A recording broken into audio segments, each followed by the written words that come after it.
வந்தே மாதரத்தை பாடக்கூடாது எதுக்காக அப்படிங்கறத தெரிஞ்சுக்கிறதுக்கு முன்னாடி முதல்ல பங்கிம் சந்திர சாட்டர்ஜி அவர்கள் எழுதிய ஆனந்த மடம் அப்படின்ற புதினத்தை பத்தி நம்ம எல்லாம் தெரிஞ்சுக்கணும். ஆனந்த மடம் அப்படின்ற புதினம் முழுக்க முழுக்க இஸ்லாமியர்கள் மீது எதிர்ப்பை தெரிவிக்கும் புதினமாக, இஸ்லாமியர்களை வெறுக்கும் புதினமாக இருக்கு. அந்த கற்பனை கதையோட மைய கருத்தை என்ன அப்படின்னா, சனாதன தர்மம் நிலைத்து இருக்க வேண்டுமே ஆனால், பார்ப்பனர்கள் செழிப்பாக வாழ வேண்டுமே ஆனால், நம்ம எல்லாம் இஸ்லாமியர்களை விரட்டி அடித்துட்டு இஸ்லாமியர்களை கொன்னுட்டோம்னா இந்த ஒரு விஷயம் நடந்துரும் அப்படின்ற கருத்தை மையமா வச்சு எழுதப்பட்ட புதினம் தான் அது. இவங்க இந்த புதினத்துல ஒரு மைய கருத்தா என்ன சொல்றாங்க அப்படின்னா, பூமியை தூய்மை செய்ய வேண்டுமேயானால் இஸ்லாமியர்களை கொல்ல வேண்டும் அப்படின்ற சிறுபான்மையினர் மீதான வெறுப்பு விஷயத்தை புகுத்துற ஒரு புதினம் தான் இந்த ஆனந்தமடம் புதினம்.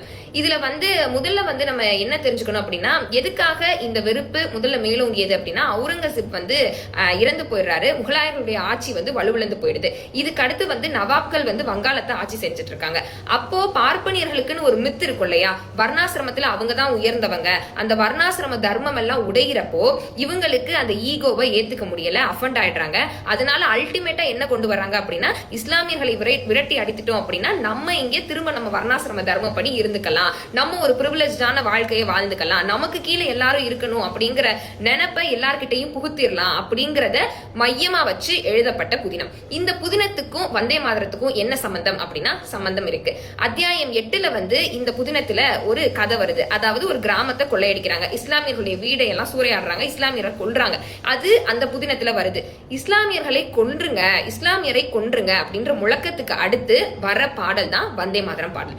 இந்த வந்தே மாதரம் பாடல்ல முழுக்க முழுக்க இந்து கடவுள்களின் பெருமைகளையும் இந்துக்களின் பெருமைகளையும் பேசப்படுற பாடல் எப்படி ஒரு சனநாயக நாட்டுல ஒரு நடுநிலையான பாடலாகவோ இல்ல எல்லாருமே சொல்லக்கூடிய பாடலாகவோ எப்படி இருக்க முடியும் அப்படிங்கிறது தான் இங்க நம்ம கிட்ட இருக்க முக்கியமான கேள்வி. வந்தே மாதரம் அப்படின்ற சொல்லாடல நம்ம கையாள கூடாது அப்படிங்கிறது இன்னைக்கு நேத்து விஷயம் கிடையாது. 2007ல வந்தே மாதரத்தோட 100ஆண்டு விழா கொண்டாடணும் அப்படின்னு சொன்னப்பையும் தமிழ்நாடு அதை புறக்கணித்தது. அப்போ வந்தே மாதரம் அப்படின்ற ஒரு சொல்லுக்கு இவ்வளவு வரலாற்று பொருள் இருக்கு அப்படின்னா, முதலமைச்சரனுடைய அடிப்படை பொறுப்பு மத நல்லிணக்கத்தை அந்த நாட்டுக்குள் விதைக்கிறது தான். அப்படி இருக்கிற வேளையில இன்னைக்கு வந்தே மாதரத்தை நம்ம பாடல, முதன்மைப்படுத்தி பாடல அப்படின்னா 3 ஆண்டுகள் சிறை கூட நமக்கு வாய்ப்பு இருக்கு அப்படின்ற ஒரு மசோதாவை பாஸ் பண்ண போறாங்க. தமிழ்நாட்டுல மனோன்மணியம் சுந்தரனார் பல்கலைக்கழகத்திலேயே சிறுபான்மையினருக்கு அச்சுறுத்தும் இந்த பாடலை முதன்மையாக்கி தமிழ்தாய் பின்தள்ளப்படுது. இதையெல்லாம் பார்த்துட்டோம் நம்ம ஒரு முதல்வரா இருக்கிறவங்க அமைதியா இருக்கிறாங்க அப்படின்னா மைனாரிட்டிக்கான அரசு அப்படின்னு எதற்காக சொல்லணும்?